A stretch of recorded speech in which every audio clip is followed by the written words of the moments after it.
अस्सलाम वालेकुम। गोशा महल के गौरीगुड़ा के आसपास के इलाकों से एक बहुत परेशान कर देने वाली खबर सामने आ रही है। यहाँ का एमएलए है राजा सिंह। जी हाँ, वही राजा सिंह जिसे बीजेपी वालों ने पार्टी से तो सस्पेंड कर दिया, लेकिन एमएलए की कुर्सी से नहीं हटाया। और वो अक्सर भड़काऊ भाषण देते हुए घूमता फिरता है, लेकिन अपने खुद के कॉन्स्टिट्यूएंसी के इलाके के अंदर कोई काम नहीं करा सकता। यहाँ तक कि यहाँ पर के लोगों को पीने का पानी तक सही से नहीं मिल रहा है। जी हाँ, यहाँ के रहने वाले लोग कंटेमिनेटेड ड्रिंकिंग वाटर सप्लाई को लेकर शदीद फिक्र का इजहार कर रहे हैं। मुकामी लोगों का कहना है कि उनके घरों के नालों से जो पानी आ रहा है वो साफ नहीं बल्कि गंदा, बदबूदार और पीने के लायक बिल्कुल नहीं है। रेसिडेंट्स का इल्जाम है कि पिछले कई महीनों से ड्रेनेज का गंदा पानी ड्रिंकिंग वाटर पाइपलाइन में मिक्स्ड हो रहा है। इसी वजह से हर रोज हजारों लोग एक बड़े हेल्थ रिस्क का सामना कर रहे। लोगों का कहना है कि जब वो टैप खोलते हैं तो पानी का रंग बदला हुआ होता है, उसमें गंदगी नजर आती है और बहुत बुरी स्मेल आती। ऐसे पानी को ना पीना मुमकिन है और ना ही घर के रोजमर्रा कामों में आराम से इस्तेमाल किया जा सकता है। मुकामी फैमिलीज का कहना है कि इस कंटेमिनेशन की वजह से इनकी जिंदगी बहुत मुश्किल हो गई है। छोटे बच्चे, बुजुर्ग और बीमार अफराद सबसे ज्यादा खतरे में है।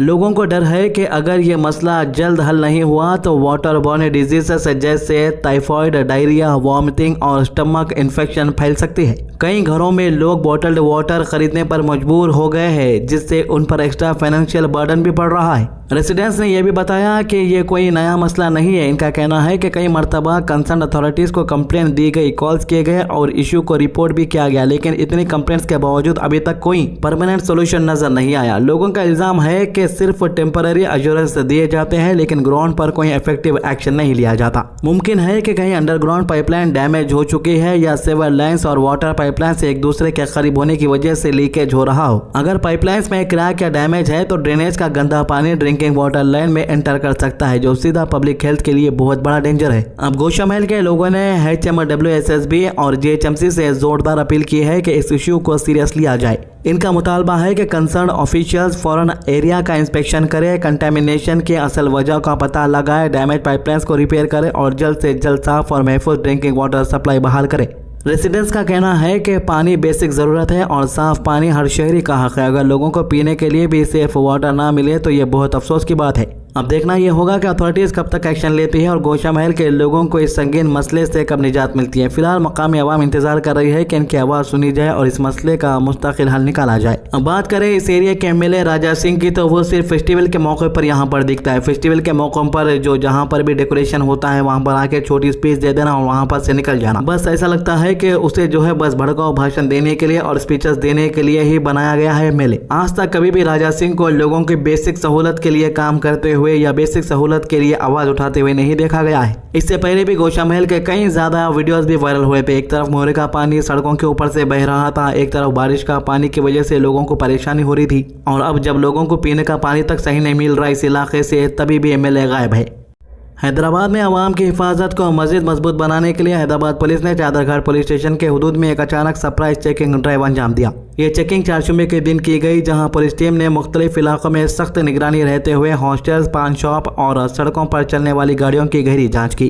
पुलिस का कहना है कि सरप्राइज चेकिंग का मकसद सिर्फ रूटीन चेकिंग नहीं था, बल्कि शहर में अमन अमान को बरकरार रखना, जुर्म पर काबू पाना और आवाम को महफूज माहौल फराहम करना था। चादरघाट के मुख्तलिफ पॉइंट पर पुलिस ने नाकाबंदी करके गाड़ियों को रोका, डॉक्यूमेंट चेक किए और गाड़ियों के अंदर भी तफसीली तलाशी ली। इस दौरान पुलिस ने यह भी देखने की कोशिश की कि कहीं किसी के पास ममनुआ आशिया, नशीली मादे, तेज धार हथियार या कोई दूसरी गैर जरूरी चीज तो मौजूद नहीं है। होटल्स और लॉजेस में भी पुलिस टीम्स ने अचानक दाखिल होकर वेरिफिकेशन प्रोसेस अंजाम दिया। यहाँ रुकने वाले अफराद की डिटेल चेकिंग की गई और रिकॉर्ड वेरीफाई किए गए ताकि किसी भी मशकूक शख्स की मौजूदगी का पता चल सके। इसके साथ पान शॉप और छोटी दुकानों पर भी चेकिंग की गई, क्योंकि ऐसे मकामात पर अक्सर गैर कानूनी सरगर्मियों के चांसेस ज्यादा होते हैं। पुलिस ने बताया कि आज के दौर में सिक्योरिटी को लेकर जरा सी लापरवाही भी बड़े नुकसान का सबब बन सकती है, इसलिए प्रिवेंटिव मेजर्स के तौर पर इस तरह की सरप्राइज चेकिंग ड्राइव बहुत जरूरी है। इस ड्राइव का अहम मकसद एंटी सोशल एलिमेंट और क्रिमिनल एक्टिविटीज पर नजर रखना भी है, ताकि किसी भी वाक़े से पहले ही एक्शन लिया जा सके। हैदराबाद पुलिस ने यह भी वाज़ेह किया कि शहर भर में इसी तरह के सरप्राइज चेकिंग ड्राइव मुस्तकबिल में भी मुसलसल जारी रहेंगे। पुलिस का कहना है कि पब्लिक सेफ्टी इनकी सबसे बड़ी जिम्मेदारी है और ये हर मुमकिन कदम उठा रहे हैं ताकि हैदराबाद में अमन और सुकून का माहौल बरकरार रहे। पुलिस ने आवाम से भी अपील की है कि अगर इन्हें किसी भी मशकूक शख्स, गैर मामूली हरकत या किसी जुर्म से मुतालिक कोई मालूमात मिले तो फौरन पुलिस को इन्फॉर्म करे। आवाम और पुलिस के दरमियान बेहतर ताउन ही एक महफूज और पुरअमन सोसाइटी की बुनियाद होता है।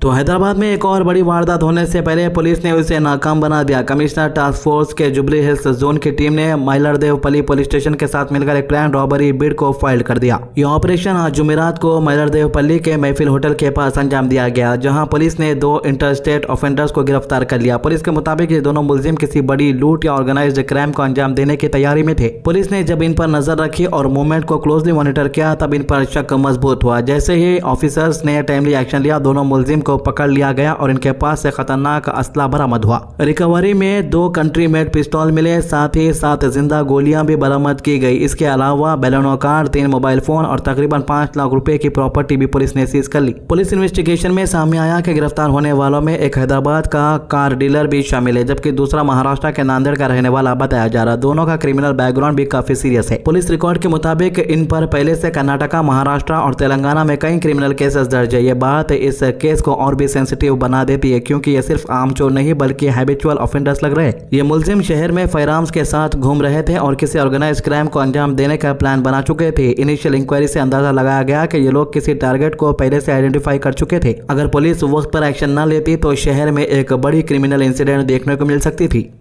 हैदराबाद में रायदुर्ग की प्राइम जमीन का मामला अब एक नए मोड़ पर पहुंच चुका है। तेलंगाना हुकूमत ने रायदुर्ग नॉलेज सिटी के कई कीमती जमीनों को ऑक्शन करके 1500 करोड़ रुपए से ज्यादा की कीमत में बेचा। इनमें कुछ प्लॉट इतने महंगे बिके कि उनकी कीमत 237 करोड़ रुपए पर एकड़ तक पहुंच गई। लेकिन अब इस पूरे मामले पर, इस ऑक्शन पर एक बड़ा सवाल खड़ा हो गया है। मशहूर दीनी इदारा जामिया निजामिया ने दावा किया है कि इस ऑक्शन में बेची गई जमीन का एक हिस्सा असल में वक्फ प्रॉपर्टीज जो इनकी मिल्कियत में आता है। जामिया निजामिया का कहना है कि सर्वे नंबर 83/1 में मौजूद यह जमीन पहले ही वक्फ प्रॉपर्टी के तौर पर मार्क हो चुकी थी और इसका रिकॉर्ड मरकजी हुकूमत के UMWD पोर्टल में भी मौजूद था। इदारे के मुताबिक इस जमीन का उम्मीद पोर्टल आइडेंटिफिकेशन नंबर भी दिया गया है। इनका कहना है कि वक्फ एक्ट 2025 के तहत प्रॉपर वेरिफिकेशन के बाद इस प्रॉपर्टी को अपलोड, सेक्रेटराइज और अप्रूव किया गया था। मतलब डॉक्यूमेंट्स के मुताबिक ये आम सरकारी जमीन नहीं बल्कि वक्फ लैंड मानी जा रही थी। मतलब ये है कि अब मौजूदा तेलंगाना के चीफ मिनिस्टर रेवंत रेड्डी अन्ना गलती से वक्फ प्रॉपर्टीज भी बेच रहे हैं। हालांकि प्रॉपर्टीज भी बिक गए, डॉक्यूमेंट्स भी आ गए, रजिस्टर भी हो गया, मामला जो है लोगों की नजर में आया।